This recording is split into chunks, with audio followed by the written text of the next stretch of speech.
히브리서 8장 1절에서 13절 말씀이야. 옛날 이스라엘 백성들이 성막에서 제사를 지내던 모습은 진짜 하늘나라 성소의 그림자 같은 거였어. 진짜 보물인 예수님이 오시기 전에 미리 보여주신 예고편이었지. 이제 진짜 주인공이신 예수님이 오셔서 하늘보좌 오른쪽에 앉으셨으니 그림자는 이제 비켜놔도 된단다.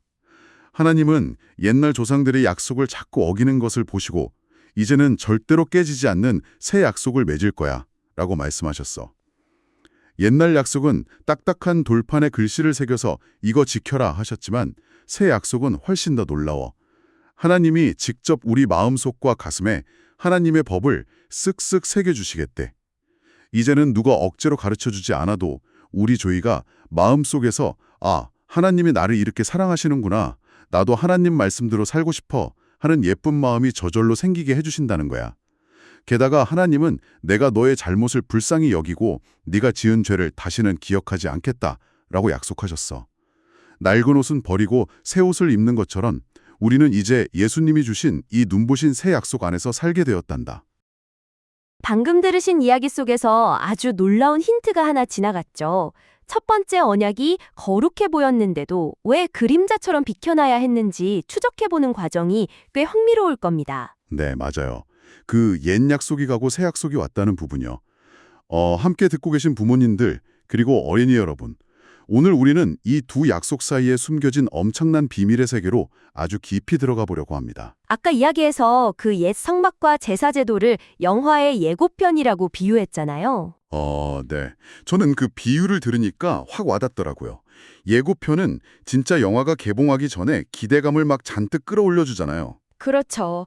화면 속에서 주인공이 나타나서 멋지게 악당을 물리치고 사람들을 구하는 모습을 미리 보여주는 거죠. 네, 하지만 예고편의 한계는 너무 명확해요. 그 예고편 화면 자체가 우리를 악당에게서 구해주지는 않거든요. 스크린 밖으로 진짜 영혼이 튀어나와야만 하잖아요. 아주 중요한 지점입니다. 구약시대 율법과 제사 제도라는 예고편은 사실 너희를 구원할 진짜 주인공이 오실 것이다. 이 사실을 선명하게 보여주었습니다. 하지만 그것 자체가 구원할 힘은 없었죠. 근데 저는 여기서 약간 근본적인 의문이 하나 생겨요. 하나님이 만드신 율법이고 약속이잖아요. 네, 그렇죠. 전능하신 분이 처음부터 막 완벽하게 구원할 수 있는 진짜 약속을 주시지 왜 굳이 그 불완전해 보이는 예고편이나 그림자 같은 옛 언약을 먼저 주셨을까요? 애초에 하나님이 주신 첫 번째 약속 자체에 뭔가 결함이 있었던 건 아니냐 이런 말씀이시군요. 네, 문제가 있으니까 깨진 게 아닐까 싶어서요. 사실 율법 자체는 죄가 무엇인지 아주 거룩하고 선명하게 비춰주는 완벽한 거울이었습니다. 결함이 없었죠. 문제는 그 깨끗한 거울 앞에 선 우리 인간의 상태였습니다. 거울이 아무리 티 없이 맑아도 얼굴에 묻은 얼룩을 거울 스스로가 지워줄 수는 없다는 거네요. 맞습니다. 옛 약속이 깨어진 진짜 이유는 법이 나빠서가 아니라 그 법을 지켜내야 하는 인간의 연약함에 있었거든요. 와, 거울 비유를 들으니 고개가 끄덕여지네요. 거울을 보면서 내 얼굴에 더러운 게 묻었네 하고 깨달을 수는 있지만 닦아주지는 못하니까요. 그렇습니다. 이스라엘 백성들도 그 율법이라는 거울을 보면서 약속을 어긴다는 걸 뼈저리게 알았겠지만 스스로 고칠 능력이 없었던 겁니다. 밑바닥에 구멍이 뚫린 독처럼 줄줄 세워버린 거죠. 그러니까 스스로의 힘으로는 절대 안 된다는 걸 완전히 바닥까지 깨달아야만 진짜 구원자이신 예수님을 간절히 찾게 될 테니까요. 정확합니다. 그 뼈아픈 실패의 역사가 역설적으로 새 약속이 절대적으로 필요하다는 걸 증명해낸 셈이죠. 그럼 이 밑빠진 독 같은 인간의 연약함을 새 약속에서는 도대체 어떻게 해결했다는 건가요? 그 놀라운 해답을 풀기 위해 히브리서 8장 6절로 가보겠습니다. 거기에 아주 결정적인 역할이 하나 등장하거든요. 바로 예수님이 새 약속의 중보자가 되셨다는 말씀입니다. 중보자요? 네, 이 중보자라는 단어를 헬라어 원어로 보면 메스테스라고 부릅니다. 메스테스. 우리가 일상에서 흔히 쓰는 중간자, 양쪽의 말을 단순히 전해주는 심부름꾼이나 운동 경기 심판 같은 느낌은 아닌 것 같아요. 그럼 성경에서 말하는 중보자라면 어떤 역할일 것 같나요? 훨씬 더 무겁고 적극적인 역할일 텐데요. 제가 한번 추측해보자면 양쪽이 절대로 화해할 수 없는 상황에서 누군가 모든 책임을 떠안고 중간에 뛰어드는 그런 이미지 아닐까요? 아주 훌륭한 통찰입니다. 메세테스는 단순히 기계적으로 양쪽을 연결하는 선이 아닙니다. 친했던 두 사람이 아주 크게 다퉈서 완전히 남남이 되었다고 상상해 볼까요? 네, 둘 사이에 도저히 건널 수 없는 깊은 골짜기가 생겨버린 거군요. 맞아요.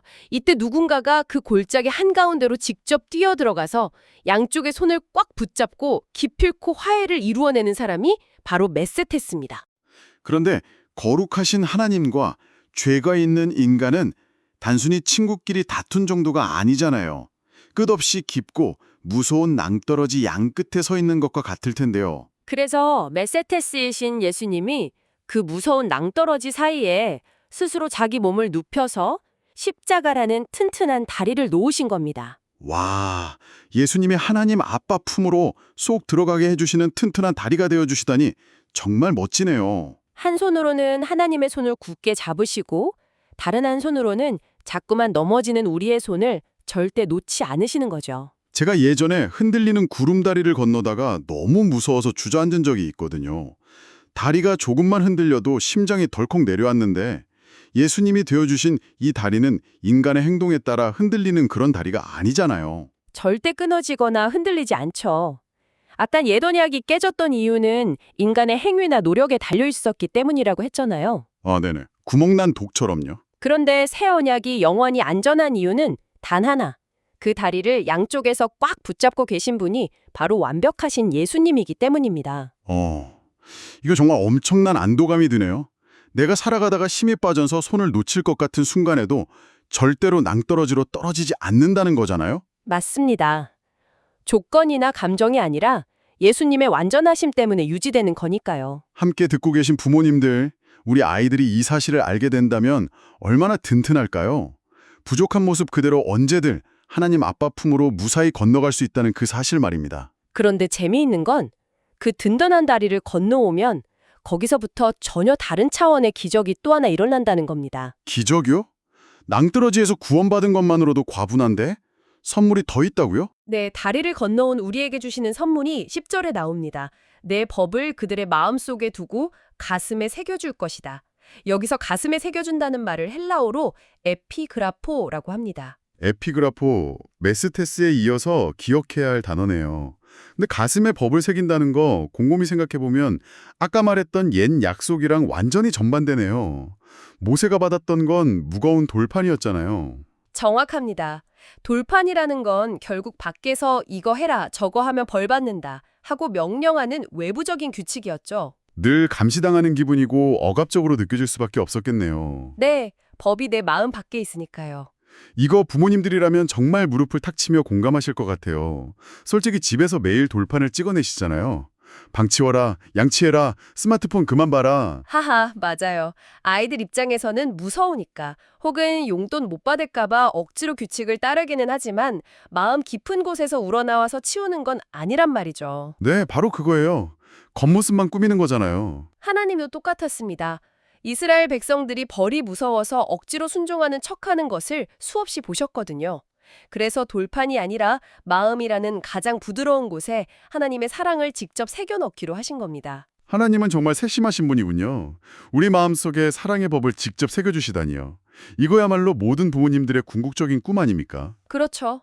밖에서 잔소리하지 않아도 아이가 스스로 부모님의 사랑을 깨닫고 즐겁게 행동하는 기적 같은 상태니까요. 억지로 해야 하는 귀찮은 숙제가 아니라 내가 세상에서 제일 좋아하는 놀이를 하는 것처럼 성경 말씀을 따르는 게 즐거워진다는 뜻이군요. 네, 에피그라포는 결국 우리의 핵심 정체성 자체가 하나님을 사랑하는 자로 완전히 탈바꿈 하는 기적입니다. 어린이 여러분, 지금 가슴에 두 손을 얹어 보세요.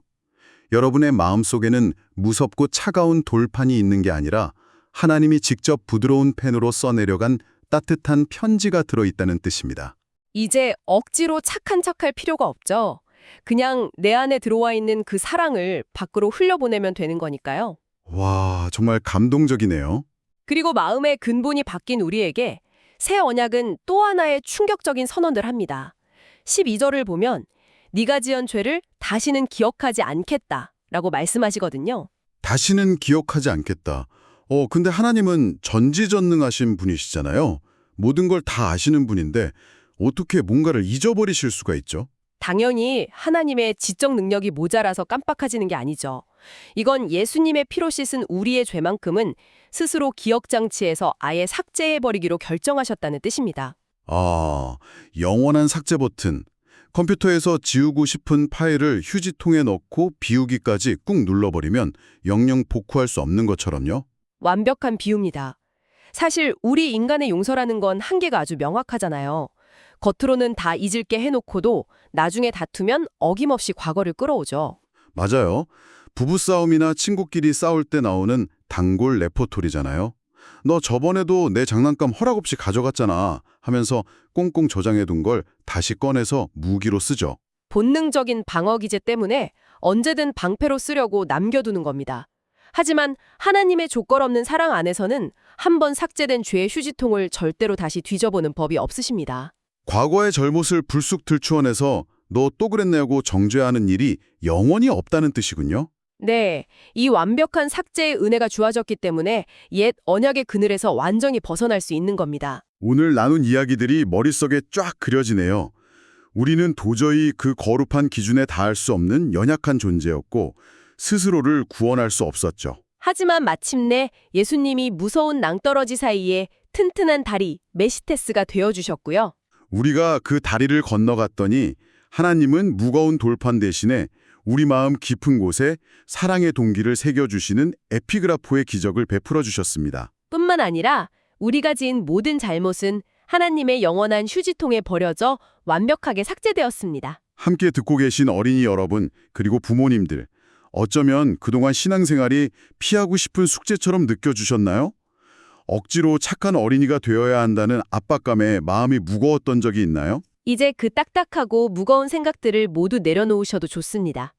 여러분의 마음속에는 이미 기쁨으로 하나님을 사랑하게 만드는 능력이 심어져 있으니까요. 맞습니다. 자, 오늘 이 깊고 경이로운 진리의 바다에서 여러분은 어떤 보물을 건져 올리셨나요?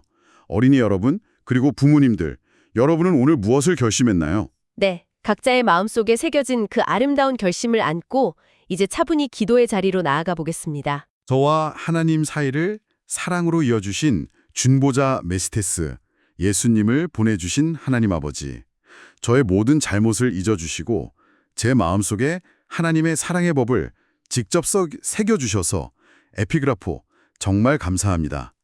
우리 조이가 하나님의 말씀을 억지로 지켜야 하는 무서운 규칙으로 생각하지 않고 하나님을 너무 사랑해서 저절로 지키고 싶어지는 예쁜 마음을 갖게 도와주세요.